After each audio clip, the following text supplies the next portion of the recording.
ਇਹ ਮੇਰਾ ਪੁੱਤਰ, ਇਹ ਮੇਰਾ ਜ਼ਾਤੀ ਜਿਹੜਾ ਨਾ ਜੀ ਮੈਂ 1 ਮਹੀਨਾ ਪਹਿਲੇ ਮੈਨੂੰ ਲੋੜ ਪਈ ਆਈ ਮੁਬਸ਼ਰ ਤੇ ਮੈਨੂੰ ਇਸ ਤੇ ਅਸੀਂ ਜਿਹੜੀ ਵੀ ਸ਼ੈ ਕਰਨੀ ਹੁੰਦੀ ਆਈ ਨਾ ਆਪਣੀ ਇਹਦੀ ਸਾਰੀ ਕੋਈ ਐਡੀਟਿੰਗ ਕਰਨੀ ਹੈ, ਕੋਈ ਡੇਟਾ ਰੱਖਣਾ ਹੈ, ਉਹ ਦਿਖਾਣ। जी सर फैंटास्टिक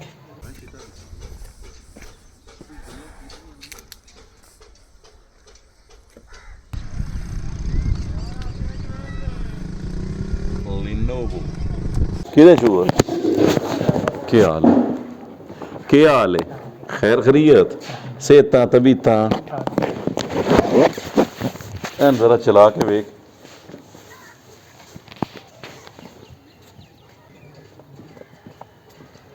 इससे चलवा लो ना, इससे पता चले कि ये कैसा है। कॉन्फ़िगरेशन चेक करके दस पे तेरे काम दा है या नहीं।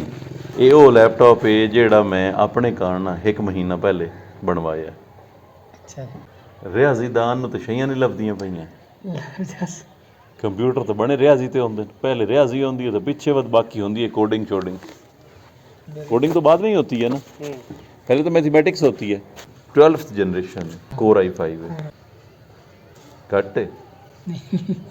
फैंटास्टिक ਇਹ ਮੇਰਾ ਪੁੱਤਰ, ਇਹ ਮੇਰਾ ਜ਼ਾਤੀ ਜਿਹੜਾ ਨਾ जी ਮੈਂ 1 ਮਹੀਨਾ ਪਹਿਲੇ ਮੈਨੂੰ ਲੋੜ ਪਈ ਆਈ ਮੁਬਸ਼ਰ ਤੇ ਮੈਨੂੰ ਇਸ ਤੇ ਅਸੀਂ ਜਿਹੜੀ ਵੀ ਸ਼ੈ ਕਰਨੀ ਹੁੰਦੀ ਆਈ ਨਾ ਆਪਣੀ ਇਹਦੀ ਸਾਰੀ ਕੋਈ ਐਡੀਟਿੰਗ ਕਰਨੀ ਹੈ, ਕੋਈ ਡੇਟਾ ਰੱਖਣਾ ਹੈ, ਉਹ ਦਿਖਾਣ। जी सर ਹੁਣ ਰੋਲਾ ਇਹ ਆਈ ਜੋ ਮੈਂ ਅੱਜ ਦੇ ਦਿਹਾੜੇ ਮੈਂ ਜਿਹਦੇ ਕੋਲ ਗਿਆ ਨਾ जी सर ਮੈਨੂੰ ਪਸੰਦ ਨਹੀਂ ਆਈ ਸ਼ੈ, ਆਮ ਸਵਾਦ ਨਹੀਂ ਹੁੰਦਾ।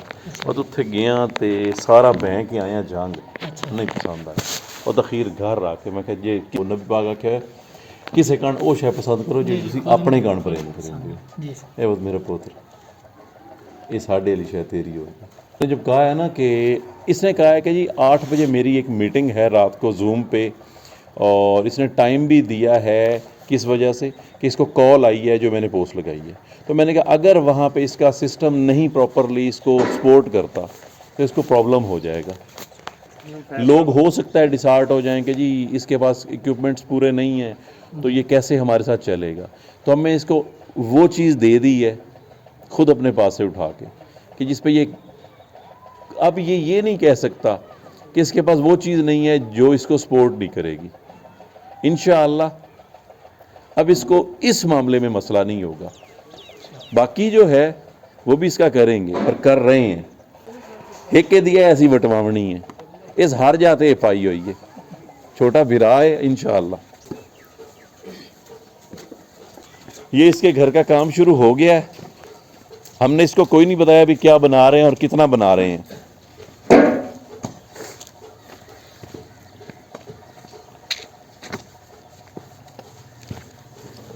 ये पिछली बुनियाद प्रॉपर नीचे से खोद के ला रहे हैं।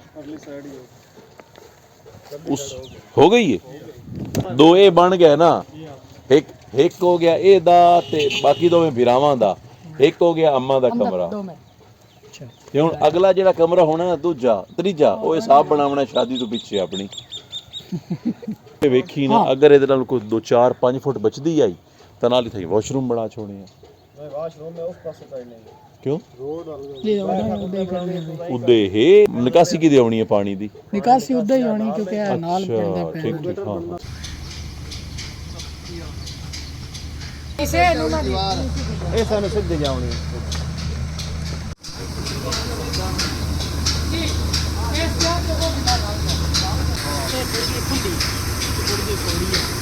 ਸ਼ਾਗਿਰਦ ਨੂੰ ਸਾਧ ਲਾ केड़ा है जी एन मार पंदे दी